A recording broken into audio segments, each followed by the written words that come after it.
Hi guys, ఇది Sunday vlog. Sunday నేను ఏమేమి చేస్తానో మా స్పెషల్ ఏంటో చూద్దరు రండి. మార్నింగే లెగిసి మేము అలా ముగ్గు పెట్టుకుంటాము. తర్వాత స్టవ్ క్లీన్ చేసుకొని ఇడ్లీ వేసాం, దోశ ఏదైతే అది ప్రిపరేషన్ చేసుకుంటాము. ఇప్పుడైతే దోశలు వేసుకుంటాము. చట్నీ కోసం ప్రిపరేషన్ అండి ఇది. ఈలోపు నేను రైస్ పెట్టేసుకొని, మేమైతే రైస్ ఇలాగే వండుకుంటాము. కుక్కర్ అయితే యూస్ చేయము అసలు, మాకు అదే అలవాటండి. ఇంకో పక్కన చట్నీ కూడా చేసేసుకుంటున్నాను. ఇది రైస్ అవ్వగానే ఇదిగోండి దోశలు వేసేసుకుని మా హస్బెండ్, మేము, మా అత్తయ్య కూడా తినేసాం. ఫస్ట్ ఆఫ్ ఆల్ అది చేసుకుంటాము. తర్వాత రూమ్ అంతా చిరాగ్గా మా బాబు చేసేసాడు. ఇంకంతా క్లీన్ చేసుకొని, ఇది హాల్ అండి, క్లీన్ చేసుకున్నాము. తర్వాత నా బెడ్రూమ్ కూడా అలాగే చేసేసాను. అదంతా కూడా నీట్గా క్లీన్ చేసుకున్నాను. మా అత్తయ్య వాళ్ళు ఫిషెస్ తేవడానికి వెళ్ళారు. ఈలోపు మార్కెట్ నుంచి రావడానికి లేట్ అయ్యిద్దని నేను ఈలోపు బట్టలు నానబెట్టుకొని మంచిగా వాష్ చేసుకుని పైకి పట్టుకెళ్ళి ఆరేయడం కూడా అయిపోయిందండి. ఇంతకీ మా బాబు లేడు కాబట్టి ఇంత ఫాస్ట్గా చేసుకోవాల్సి వస్తుంది. వాళ్ళతో పాటు పంపించేసాను నేను.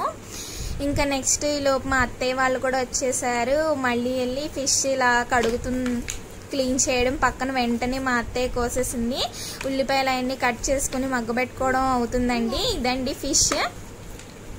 మీకు ఈ ఫిష్ ఫుల్ వీడియో కావాలంటే కామెంట్ చేయండి, ఫుల్ రెసిపీ పెడతాము. మా అత్తయ్య స్పెషల్ అండి. మా అత్తయ్య ఒకలాగా, నేను ఒకలాగా వండుతాము.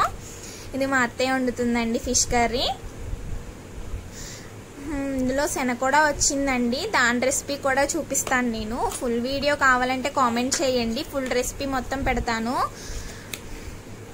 మా అత్తయ్య మాట్లాడుతానందండి, మాట్లాడింది. నచ్చితే లైక్ చేసి కామెంట్ చేయండి. ఎలా ఉందో కూడా కొంచెం చెప్పండి. మీకు నచ్చిందంటే నెక్స్ట్ ఫుల్ వీడియో మొత్తం మా అత్తయ్య వాయిసే ఇస్తానండి. శనగ ఫ్రై చేస్తుందండి మా అత్తయ్య. అది 4-5 టైప్స్ ఉంటుంది. ఇందులో ఒక టైప్ చూపిస్తాను మీకు, కొంచెం క్లిప్ అయితే పెడతాను చూడండి. ఇదేనండి.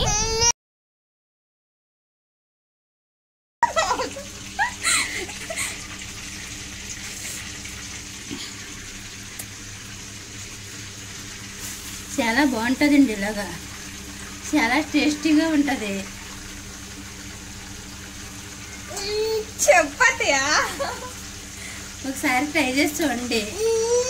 మనకి అలాగే ఇష్టం అనుకో ఇలాగే వేపుకోవచ్చు, లేకపోతే కొద్దిగానే చింతపండు పులపేసి గుజ్జుగానే ముందు నానబెట్టుకొని అలా ట్రై చేసిందండి. ఇదండి ఫిష్ కర్రీ అండి, అయిపోతుంది. నెక్స్ట్ అదే శనగ చూపించాను కదా, అది కూడా ఫ్రై అవుతుందండి. కొంచెం బాగా వేపుకుంటేనే బాగుంటుంది. ఇది చింతపండు అనేది నెక్స్ట్ వీడియోలో నెక్స్ట్ రెసిపీ పెడతానండి. నెక్స్ట్ ఈవినింగ్ వచ్చేసి మటన్ తలకాయ ఉంటుంది కదా, అదండి. ఆ కర్రీ నేను ప్రిపేర్ చేశాను, కుక్కర్లో ప్రిపేర్ చేశాను. ఇది కూడా కావాలంటే కామెంట్ చేయండి, ఫుల్ వీడియో పెడతాను. Okay, bye.